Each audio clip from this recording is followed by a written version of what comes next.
tous, bienvenue sur ma chaîne Pile à lire et aujourd'hui j'ai décidé de vous faire une sélection de 5 romans sur le thème des filles au 19e siècle. J'aime beaucoup lire des livres sur cette époque, premièrement parce que ça permet aux adultes qui lisent mais aussi et surtout aux enfants qui lisent ces romans de se rendre compte du chemin social parcouru depuis 150 ans pour les droits des femmes. Deuxièmement, j'aime beaucoup les romans historiques et je trouve qu'ils sont des très belles portes pour découvrir une époque. Et troisièmement, j'aime beaucoup tout ce qui est les ostineries et les brontéries.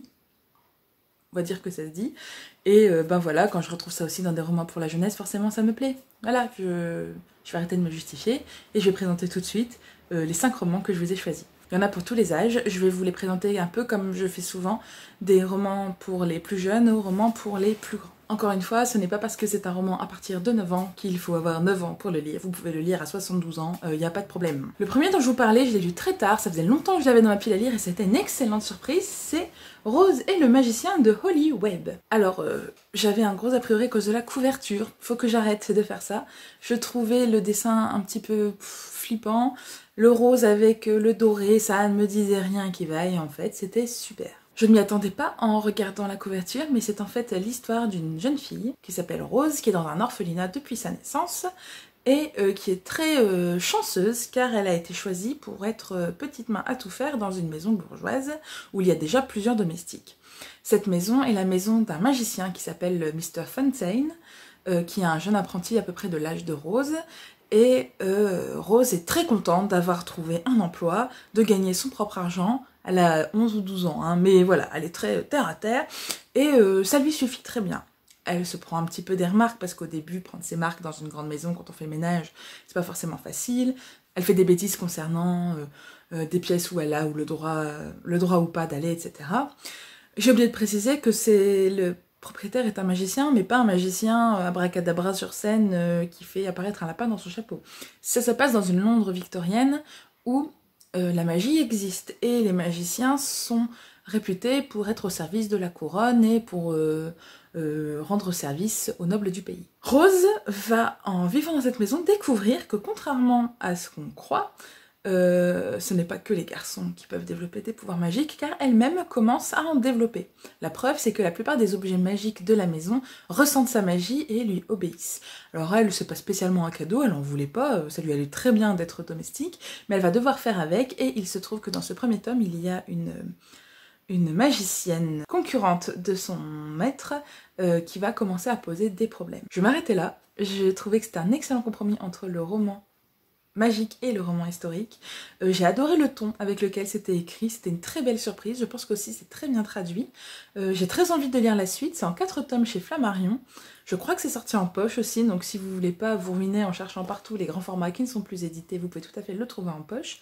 Et vraiment, bravo, 5 sur 5, rien à dire, j'ai trouvé ça super. Le deuxième livre dont je vais vous parler, je ne l'ai pas avec moi, c'est un diptyque, et le premier s'appelle Le Satin Grenadine, et c'est de Marie Desplechin, à l'école des loisirs. Ce sont 2 livres qui ont été réédités l'année dernière ou l'année d'avant, et j'en suis très contente parce qu'ils étaient en rupture, et je les aime vraiment beaucoup. On suit la vie de Lucie, qui est une jeune demoiselle de la bourgeoisie, qui a quelque chose pareil comme entre 12 et 14 ans, et qui est en train avec sa mère et la gouvernante de la maison à apprendre à tenir une maison et gérer des domestiques.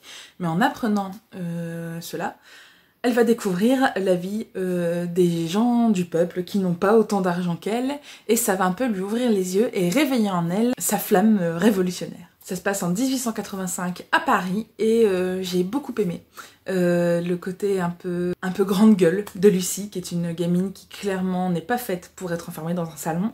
J'ai aimé la naïveté dont elle fait preuve quand elle sort enfin de chez elle pour rencontrer le Grand Paris. Et j'ai aussi beaucoup aimé le 2e tome qui s'appelle Séraphine, où l'on suit une jeune couturière qui vit à Montmartre. Et les 2 jeunes filles vont se croiser et j'ai trouvé que c'était un petit univers étendu vachement bien pensé. J'avais cru comprendre que Marie Desplechin rêvait d'en faire une suite, faire un 3e tome. Ce n'est toujours pas le cas, j'espère que ce sera fait un jour. Le fait que ça a été remis en vente, je croise les doigts pour que ce soit le cas, parce que c'était vraiment très bien, c'est Marie Desplechin, c'était super, rien à dire, voilà, ça c'était très bien, et j'ai beaucoup aimé parce que ça parlait de la fin du 19e à Paris. Souvent quand vous cherchez des romans sur le 19e siècle, ça se passe à Londres, parce que c'était la grande capitale de l'époque, mais là le fait que ce soit Paris, c'était une petite touche très sympathique.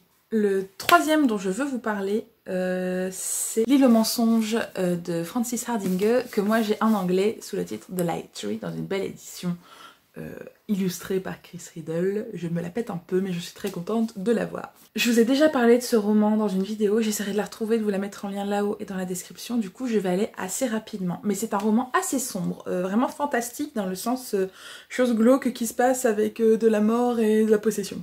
On suit Faith, qui est la fille aînée d'un révérend britannique, et le roman débute quand elle et sa famille, c'est-à-dire ses parents et son petit frère, sont plus ou moins forcés de s'exiler sur une île qui ressemble un peu à Jersey ou Guernesey pour fuir un scandale. Car le père de Faith, en plus d'être un révérend et d'avoir en charge toute une paroisse, a également des occupations naturalistes et s'intéresse beaucoup à la théorie de l'évolution de Charles Darwin. Il ne faut pas oublier que beaucoup de grandes recherches scientifiques ont été menées par des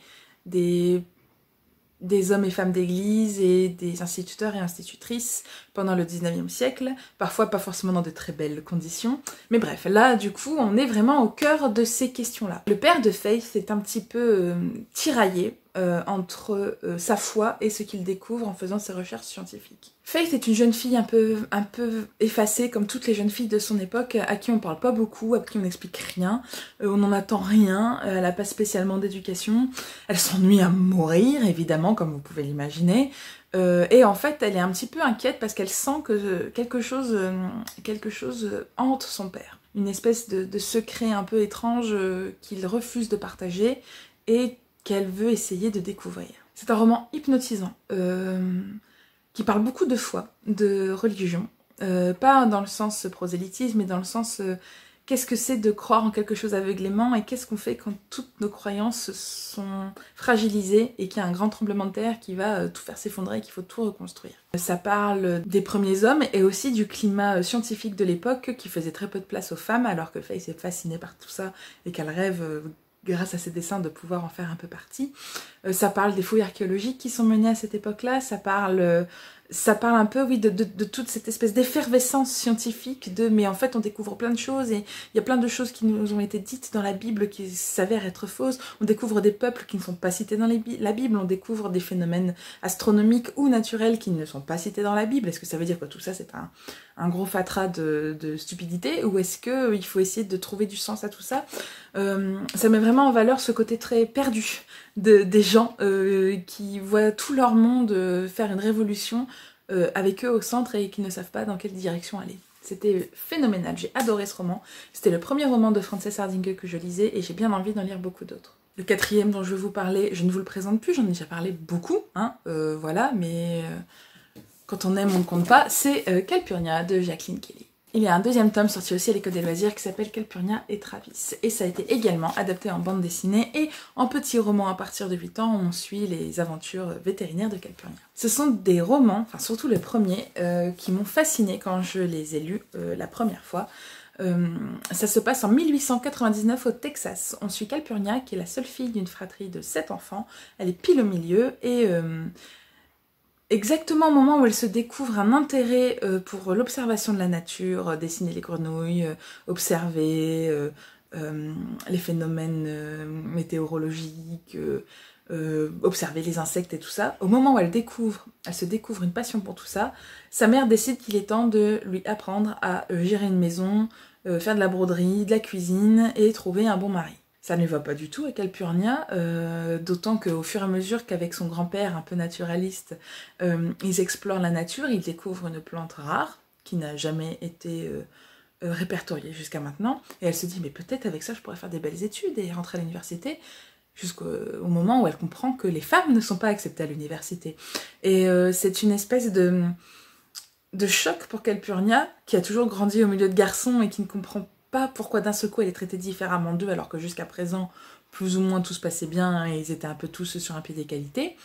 C'est dans une ambiance, c'est très très bien écrit. Moi j'ai adoré et je le vends un peu comme ça en magasin. C'est un roman avec une ambiance d'été.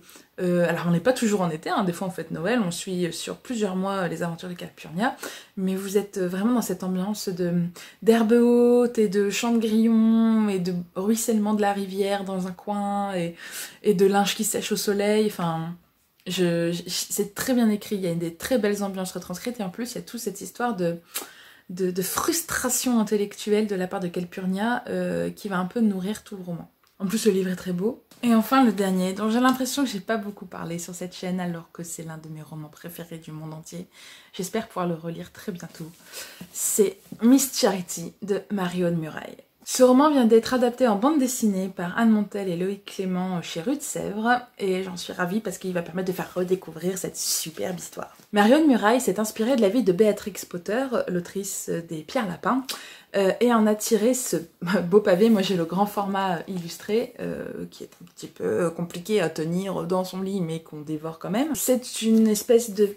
pas vraiment une biographie, c'est plutôt une histoire inspirée de la vie de Béatrix Potter. On y suit Charity, qui est la fille unique d'un couple de bourgeois londoniens qui ne savent pas trop quoi faire d'elle parce que bon, elle est pas spécialement intelligente, elle est pas très jolie, elle a pas spécialement de talent, elle chante pas, elle joue pas de piano, elle a pas spécialement de conversation. Eux-mêmes sont plutôt fades et ne s'en inquiètent pas trop parce que bon, voilà, c'est leur fille, un jour elle se mariera et puis ce sera le problème de quelqu'un d'autre. Et on va suivre Charity de sa plus tendre enfance jusqu'à l'âge adulte. Et Charity, dans ce grand ennui de la bourgeoisie londonienne, les seuls moments un peu de vie sont les vacances qu'elle passe avec ses cousins et le temps qu'elle passe à observer la nature. Elle se découvre une passion pour le dessin et pour l'observation des animaux, des plantes et toutes les choses qui peuvent pousser dans son jardin. Petit à petit, à force de développer ce talent, et de se rendre compte que quand on est une femme dans l'Angleterre victorienne, il vaut mieux parfois l'ouvrir pour pouvoir exister. Elle va vivre des aventures, pas spécialement trépidantes, mais de fil en aiguille, on voit les événements s'enclencher les uns dans les autres pour l'aider à sortir de cette inertie. Il va y avoir des histoires d'amour, il va y avoir des histoires professionnelles, il va y avoir des histoires familiales. C'est un roman très complet, une ambiance que j'ai rarement retrouvée ailleurs. J'ai envie de dire une ambiance doudou, mais ça donne un côté très puéril, alors que là non, on est vraiment dans une espèce d'énorme tranche de vie, belle, bien racontée, on s'ennuie pas du tout, sauf au moment où Charity s'ennuie. C'est très beau, c'est très poétique. Je ne sais pas comment mieux en parler, lisez-le, c'est merveilleux. Il est sorti en poche, qui est un poche assez costaud aussi, mais c'est un des plus beaux romans que j'ai pu lire de toute ma vie et je le conseille à tour de bras autour de moi, à tous ceux qui sont assez courageux pour pouvoir s'y plonger. Attention, c'est un pavé, mais c'est pas Crime et Châtiment non plus. Hein. Vous voyez, c'est tout de même assez aéré, et moi j'ai l'édition avec des illustrations en plus, donc c'est plutôt quelque chose qui prend son temps pour instaurer une belle ambiance. Qu'il faut vous lire en prenant votre temps pour vous laisser happer par cette espèce d'atmosphère douce et surannée. Et c'est un très beau roman d'une jeune fille qui espère qu'un jour quelque chose va lui arriver et qui finit par comprendre que si elle veut qu'il lui arrive quelque chose, il faut qu'elle fasse quelque chose.